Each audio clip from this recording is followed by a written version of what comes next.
എന്നെങ്കിലും ഒരു അസുഖം ബാധിച്ച ആളിനെ എന്ന് കണ്ടാലും, അത് എത്ര സംവത്സരം കഴിഞ്ഞു കണ്ടാലും, സ്നേഹപുരസരം ഇപ്പോൾ ആരോഗ്യം എങ്ങനെയുണ്ട് എന്ന് ചോദിക്കുക മലയാളിയുടെ സ്വഭാവമാണ്. കർക്കിടകവാവിന്റെ നിറവിൽ കണ്ടാൽ ഏതാണ്ട് അതുപോലെയുള്ള ഒരു ലോഹ്യ ചോദ്യമാണ്, ബലിയിട്ടായിരുന്നോ?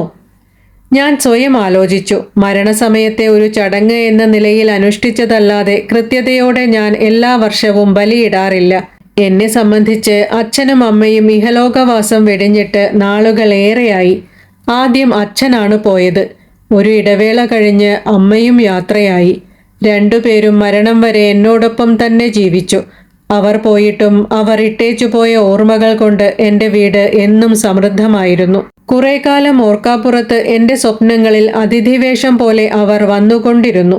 പ്രായമായ ആൾക്കാരെ പലയിടത്തും വച്ച് കാണുമ്പോൾ അവരിൽ അച്ഛൻ്റെയോ അമ്മയുടെയോ സാദൃശ്യം കണ്ടാൽ അത് ആസ്വദിക്കുന്നത് എൻ്റെ ഒരു ശീലമായി.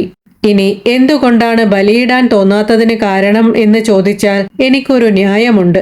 ജീവിച്ചിരുന്നപ്പോൾ എന്നാൽ ആവുന്നതൊക്കെ ഒരു ഒഴികഴിവും പറയാതെ ഞാൻ എൻ്റെ അച്ഛനമ്മമാർക്ക് ചെയ്തിട്ടുണ്ട് എന്ന് ഞാൻ ഗാഢമായി വിശ്വസിക്കുന്നു.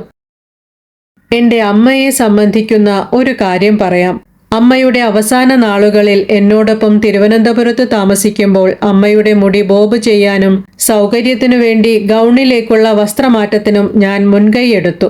അമ്മയ്ക്കത് ഇഷ്ടമാവുകയും ചെയ്തു. മാസത്തിലൊരിക്കൽ അമ്മയുടെ കാൽവിരലുകളിലെ നഖങ്ങൾ വെട്ടിവൃത്തിയാക്കുന്ന ജോലിയും എൻ്റേതായിരുന്നു.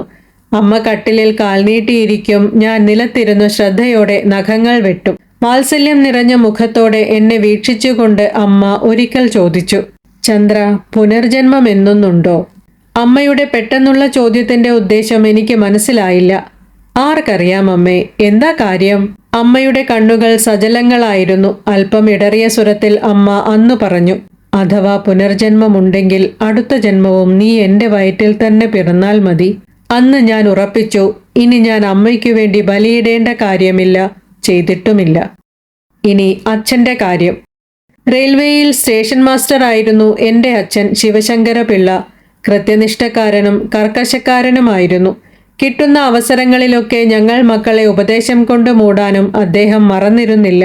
സമാന്തരങ്ങൾ എന്ന എൻ്റെ റെയിൽവേ ചിത്രം ഉണ്ടാകാൻ തന്നെ കാരണം ഞാൻ സ്റ്റേഷൻ മാസ്റ്ററുടെ മകനായി ജനിച്ചതുകൊണ്ടാണ്. തിയേറ്ററിൽ ഓട്ടം കിട്ടാൻ വേണ്ടി റെയിൽവേക്ക് പേരുദോഷമുണ്ടാക്കുന്ന ഒന്നും ചെയ്യരുത് എന്ന് അച്ഛൻ ആദ്യമേ മുന്നറിയിപ്പ് നൽകിയിരുന്നു. നിങ്ങൾക്കൊക്കെ അറിയാം, ഇന്ത്യയിലെ ഏറ്റവും നല്ല കുടുംബക്ഷേമ ചിത്രത്തിനുള്ള അവാർഡും സ്റ്റേഷൻ മാസ്റ്ററായി അഭിനയിച്ച എനിക്ക് ഇന്ത്യയിലെ ഏറ്റവും നല്ല നടനുള്ള അംഗീകാരവും കിട്ടി. ഈ അവാർഡ് വാർത്ത ടെലിവിഷനിൽ വന്നപ്പോൾ അത് കേട്ടുകൊണ്ടിരുന്ന അച്ഛൻ്റെ മനസ്സ് അഭിമാനം കൊണ്ട് നിറയുന്നത് മകനായ ഞാൻ കണ്ടു. അന്ന് ഞാൻ തീരുമാനിച്ചു, എനിക്കിനി ഇതിനപ്പുറം അച്ഛനു വേണ്ടി ഒന്നും ചെയ്യാനില്ല. ഇതെന്റെ ഭാഗ്യം. ദൈവത്തിനു സ്തുതി.